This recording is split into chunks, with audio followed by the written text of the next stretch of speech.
Hello, my name is Melanie and I'm making a video in English. Usually I teach in French, so don't worry if sometimes I'm mumbling or stuttering, it's pretty normal.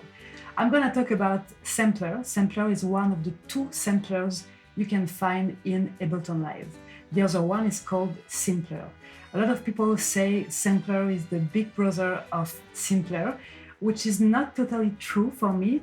Of course, Sampler is a bit more complex, but Simpler and Sampler have different features. They have unique features. For example, Simpler has got the warp mode, so it means you can play higher notes and they're not played faster.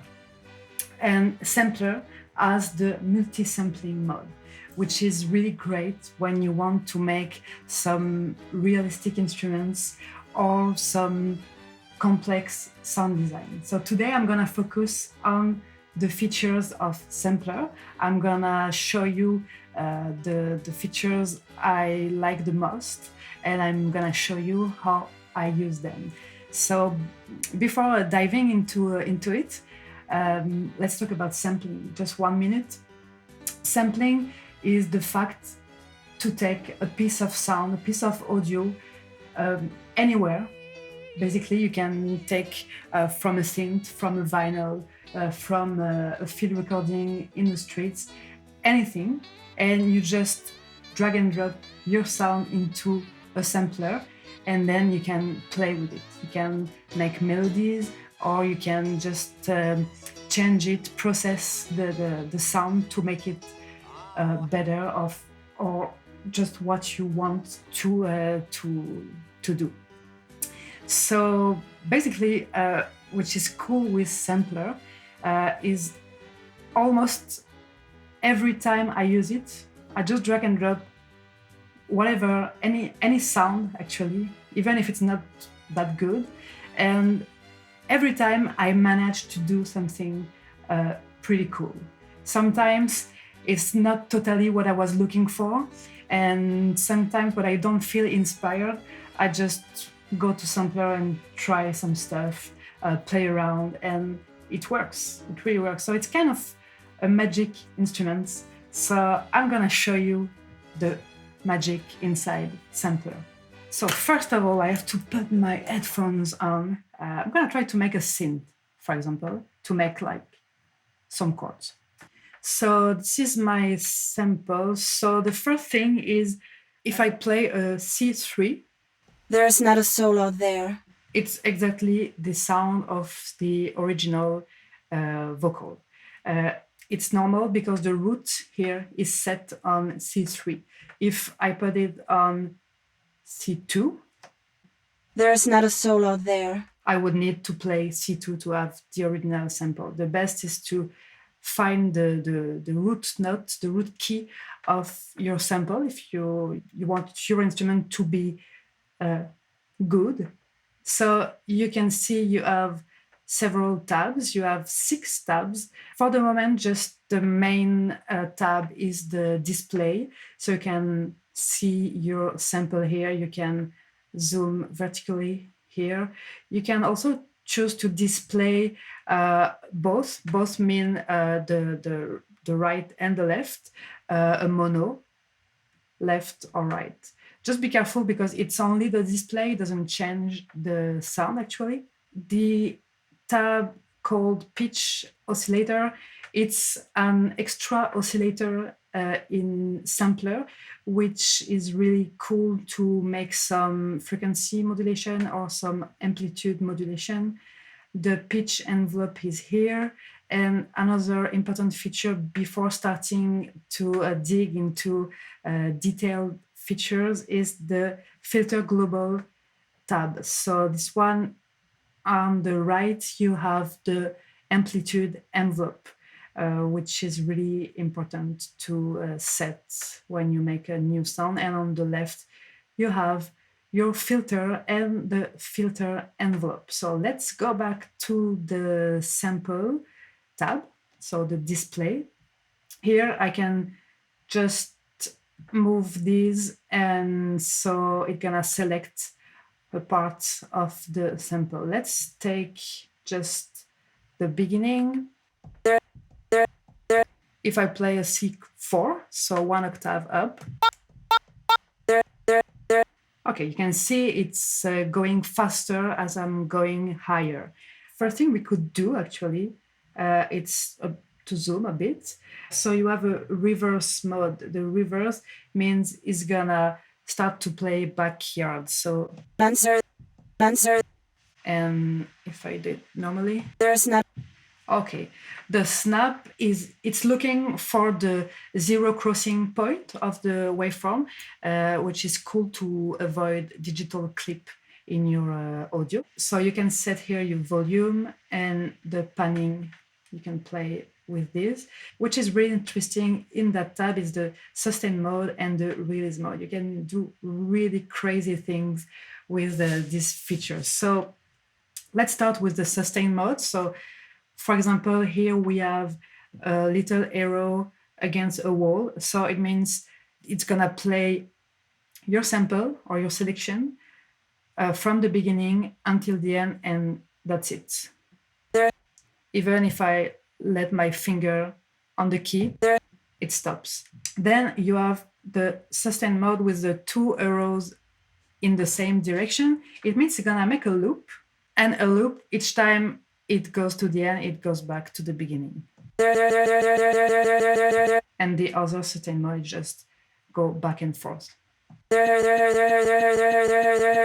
You have a little crossfade here if you want to make the edges of your sample a bit blurry, or if you have a click inside.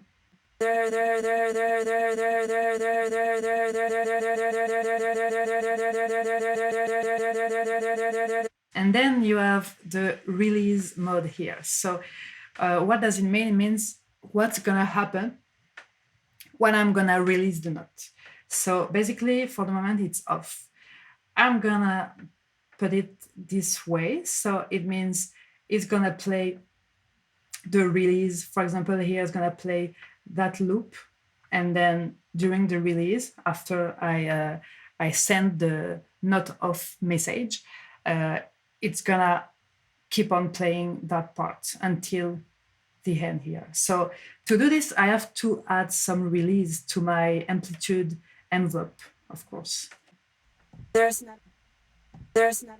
Then you can make a loop of the release, which started to be really interesting. So let's start, for example, randomly. I'm gonna take this as the release loop. So it's gonna play this in loop, and then once I release the notes, it's gonna play this in loop.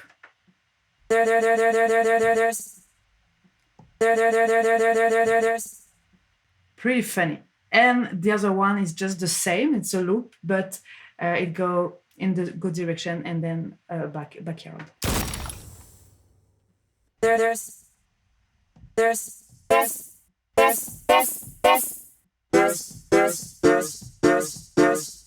Like this. So the second tab I want to show you is the pitch oscillator tab. So the oscillator, basically, it's an extra oscillator. You can consider it, actually, if you don't know what frequency modulation is.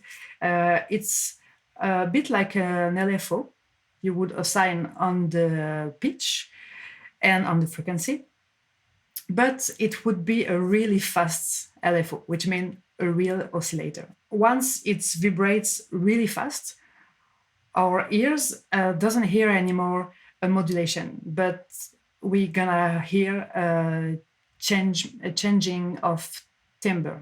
So let's try to increase the volume.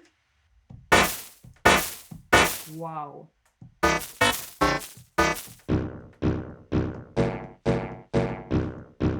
Okay, can make really good bass. Just be careful to the volume, because it's gonna be the amount of frequency modulation, and you can have also AM, which is amplitude modulation, the same concept, but on the amplitude and not on the frequency.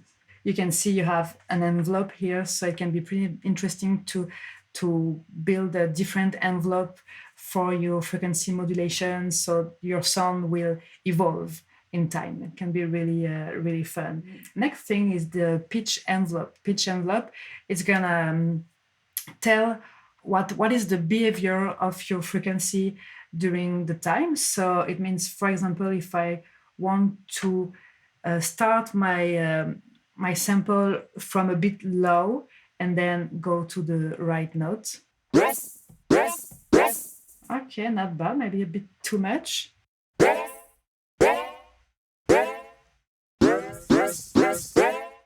Okay, which is interesting on each envelope. I don't know if you saw, but that the little points you find here, so you can change the slope of the envelope. Also, this part is not a part of the extra oscillator of the pitch envelope either. It's a kind of global setting spread. I really love it. It's kind of chorus actually. The spread is gonna duplicate your sound and detune it a little bit from right to left, so your sound is gonna be a bit wider.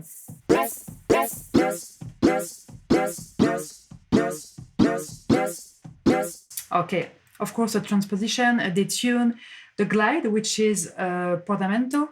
It means a little glissando between notes.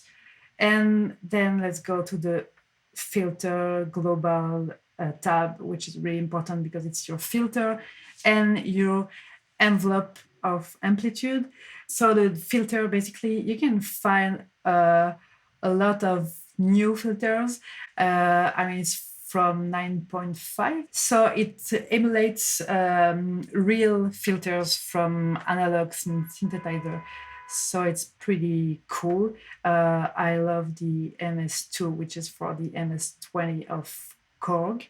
And then you can see when you change the filter, you have a little drive here. So it's pretty cool. Let's try this. And then add some drive a bit. I'm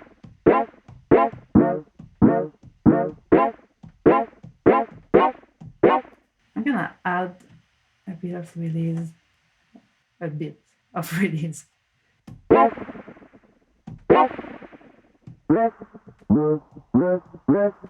not sure it's the good filter right here, but I love that one actually.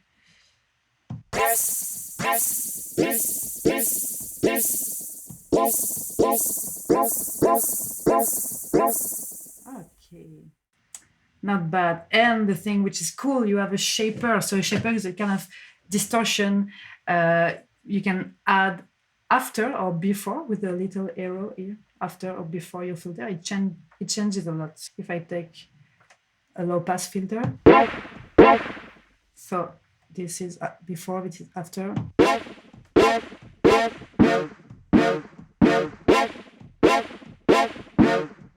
it sounds a bit dirty. I like it.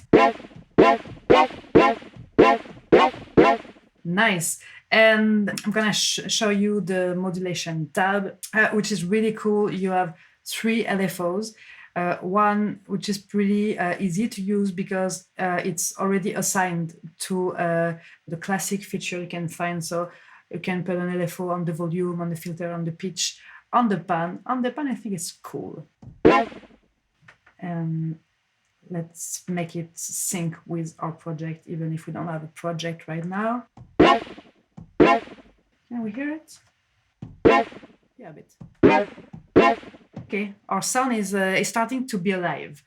And the LFO 2 and 3, they are quite different because they are stereo. Stereo means you can have slightly different LFO on the right and left channels. So you just have to be here to be on stereo and see on the little display, you can see your LFO is now, if I put it like classical 180, it means it's gonna be up on the right and it's gonna be down at the same time on the left. So let's try to put it on the filter.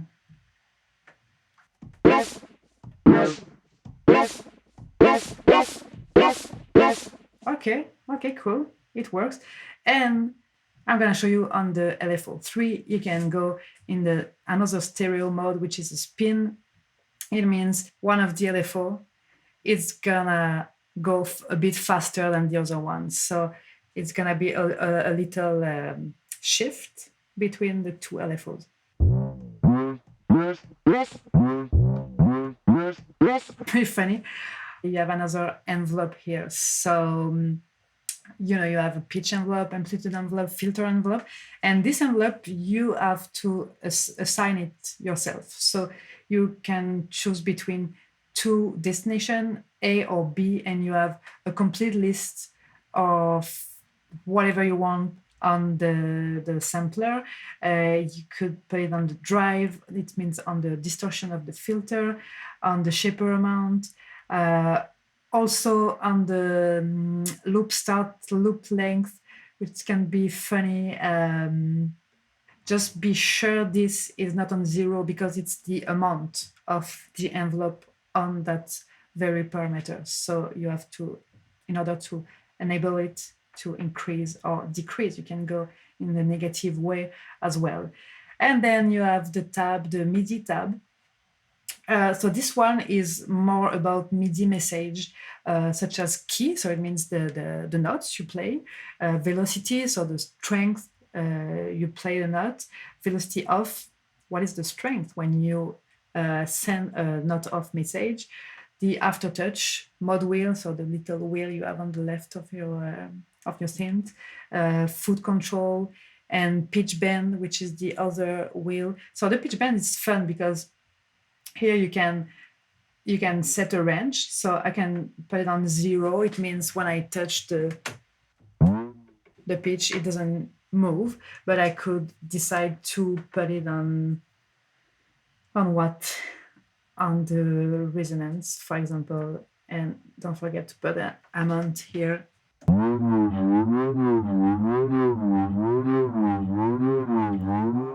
It scares me. So that's pretty much it for the 5 tabs. I know it's a bit short, but you have to try and to have fun with all of these parameters in order to enjoy them. I made a bass sound with that very same sample I used in the tutorial. So let's end up the video like this. I hope you enjoy it, and see you in a while. Bye.